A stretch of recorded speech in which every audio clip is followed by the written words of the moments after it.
The morning of September 11th, 2001, began as a perfect late summer day in New York City. The sky was a deep, cloudless blue. But by 10:30 a.m., Lower Manhattan had vanished beneath a choking gray-white dust.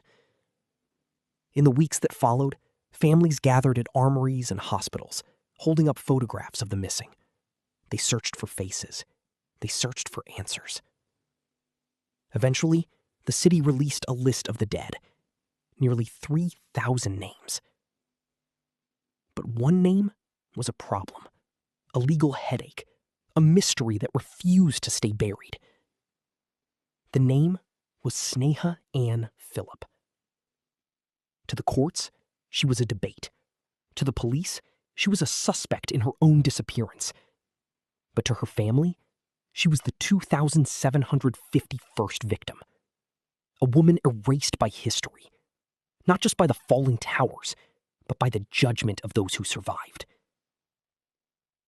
This is the story of the last woman added to the 9/11 memorial.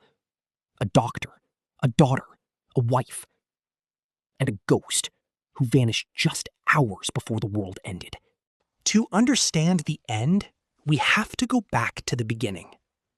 Sneha Anne Philip was born in Kerala, India in 1969. She was the daughter of a respected judge and a pharmacist. Her family had high expectations. They moved to upstate New York, and Sneha met those expectations, and more.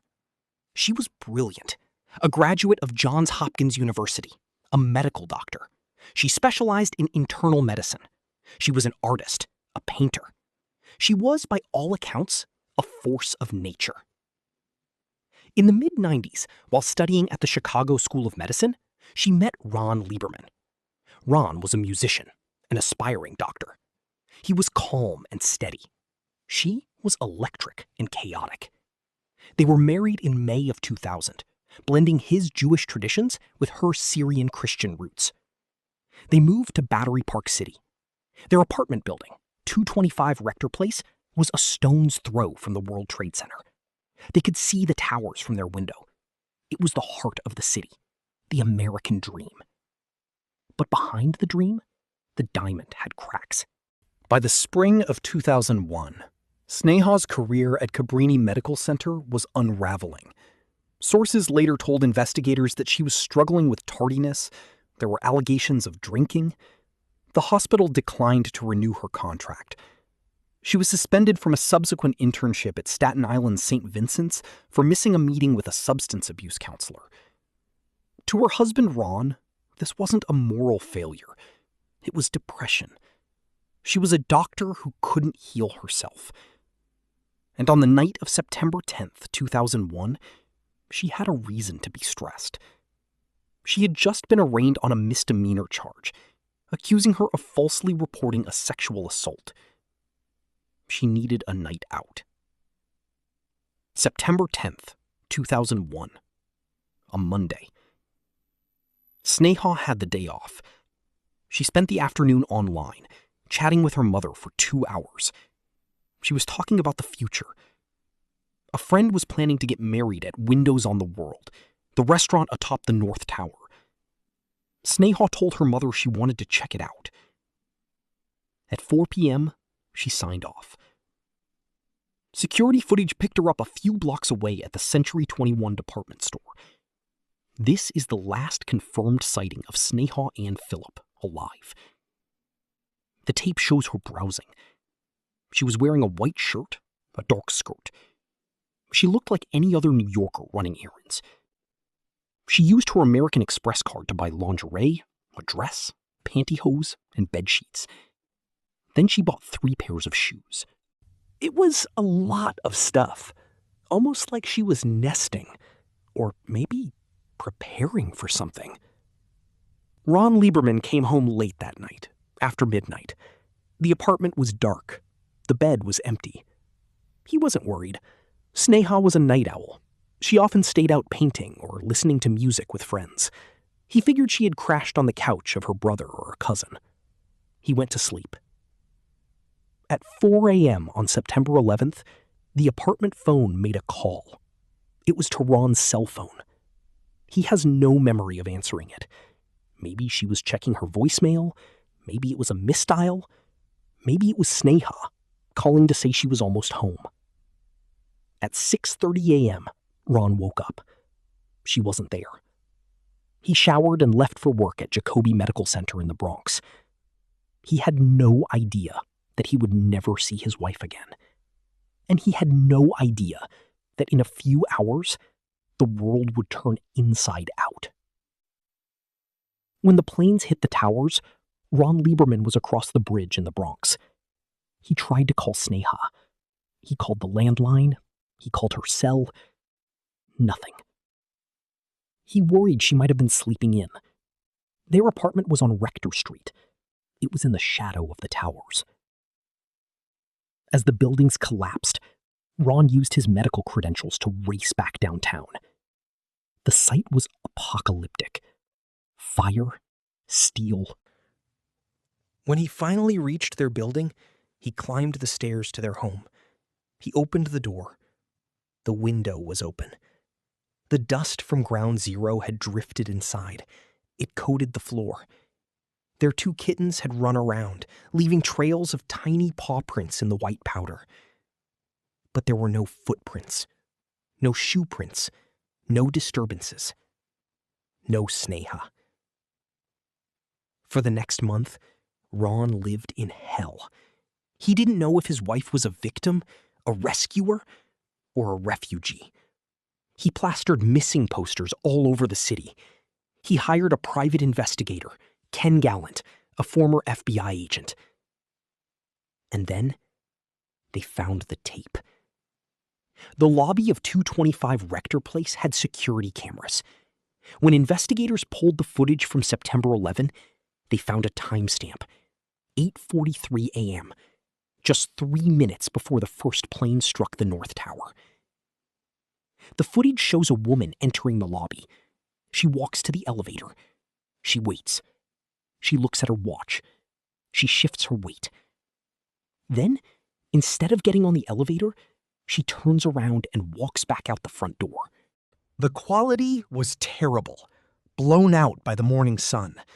The figure is just a silhouette.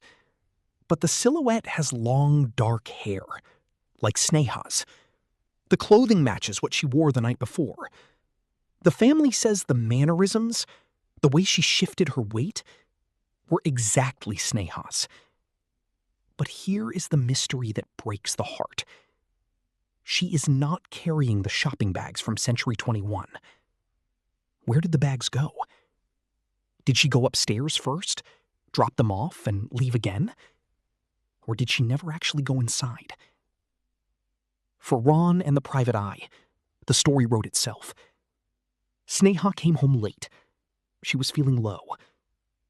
The sun came up. Maybe she went to the roof of her building. Maybe she saw smoke. Maybe she heard the jet engines. She was a doctor, an ER physician. She had taken the Hippocratic Oath. If a plane hit the World Trade Center and Sneha Philip was 2 blocks away, she would not have run away. She would have run toward the fire. But the NYPD wasn't so sure. The police investigation took years, and when the files were finally leaked to the press, the portrait they painted was not one of a saint running into the flames. It was the portrait of a woman in crisis. Investigators dug into those months leading up to September. They found that Sneha frequented lesbian bars in the city. Some of them were rough.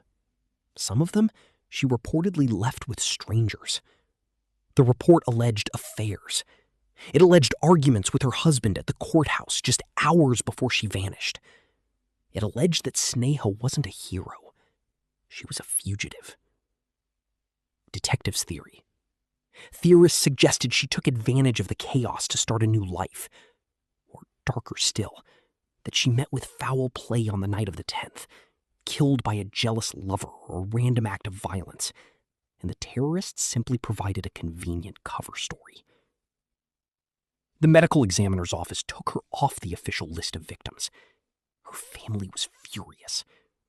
Her family representative said, This is a smear campaign. Over 1,100 victims of 9/11 were never identified. They never found a single bone of hers. That doesn't mean she didn't die there. It means they didn't look hard enough. They had a point. At Ground Zero, the heat was so intense that it vaporized human remains. We have no trace of thousands of victims. But why the hostility towards Sneha? For years, the case sat in limbo. Ron Lieberman couldn't remarry. He couldn't grieve. He had to sue for closure. In 2004, a surrogates court judge, Renee Roth, ruled against the family. The judge wrote that evidence of marital issues, job difficulties, and alcohol abuse made it equally likely that Sneha had died on the 10th, not the 11th. If she died on the 10th, she wasn't a 9/11 victim. She was just a missing person. But Ron appealed, and he brought the receipts. He pointed out, Sneha wore glasses. She left her glasses at home. She left her passport. She left her driver's license. If you are running away to start a new life, you take your ID. You take your money. She took nothing but the clothes on her back. And then there was the call at 4 a.m., the call from the apartment to Ron's phone. She was there. She was alive. She was home after the bar closed. By the time the sun rose, she was exactly where she was supposed to be. On January 31st, 2008, the Appellate Division of the New York State Supreme Court overturned the lower court. In a 4-1 decision, Justice David Sachs wrote the final word on Sneha Anne Philip. He called the police theories about her reckless lifestyle and bisexual acts irrelevant hearsay. He said the simplest explanation was the most logical. Justice Sachs said, even without direct proof irrefutably establishing that her route that morning took her past the World Trade Center at the time of the attack, the evidence shows it to be highly probable that she died that morning and at that site. Only the rankest speculation leads to any other conclusion. They declared that Sneha Anne Philip died on September 11, 2001. Cause of death? Blunt trauma. She was added to the official list. She became the 2,751st victim of the Twin Towers collapse. Her name is now inscribed on the 9/11 memorial, panel N74. But here is the cruelest trick of time. The rankest speculation hasn't stopped. To this day, true crime forums burn with arguments about Sneha. Advocates for the hero narrative say the security footage shows her leaving the lobby at 8:43. The towers were hit at 8:46. She had 3 minutes. 3 minutes to walk outside, look up, see the fire, and run toward the elevators. Skeptics say, if that is true, why did no one claim to see her? If a doctor is giving CPR on a sidewalk, she stands out. And then there is a third theory, the one that keeps Ron Lieberman awake at night. The stranger theory. What if the woman on the lobby camera was Sneha? And what if she walked outside and a piece of debris or a jumper fell on her at 8:45? What if her body was simply pulverized before the planes even hit? In 2023, Fox News reported that the true crime community has revived interest in the case. Some detectives think the mystery is too messy to solve. No body, no crime scene, no witnesses. She's just gone. Before she disappeared, Sneha loved orchids. She kept them in the window of the Rector Street apartment. Delicate, fragile, beautiful. On the morning of September 11, 2001, Ron came home to find the dust covering everything. The cats had run amok. But the orchids were still there, untouched, waiting for the woman who watered them. Sneha Anne Philip was 31 years old. To the courts, she is a victim of terrorism. To the conspiracy theorists, she is a mystery. To her brother and her mother, she is simply missing. But to the city of New York, she is a reminder that even in a tragedy as documented as 9/11, there are still blank spaces in the timeline. On a memorial in Manhattan, her name stands alongside heroes and secretaries, janitors and firefighters. The footnote of history reads, Sneha Anne Philip, 1969, 2001. But the question, the cold case, lingers in the dust of lower Manhattan, like a ghost buying shoes the night the world fell apart. No one knows where she was when the plane hit. But we know where she is now. Waiting.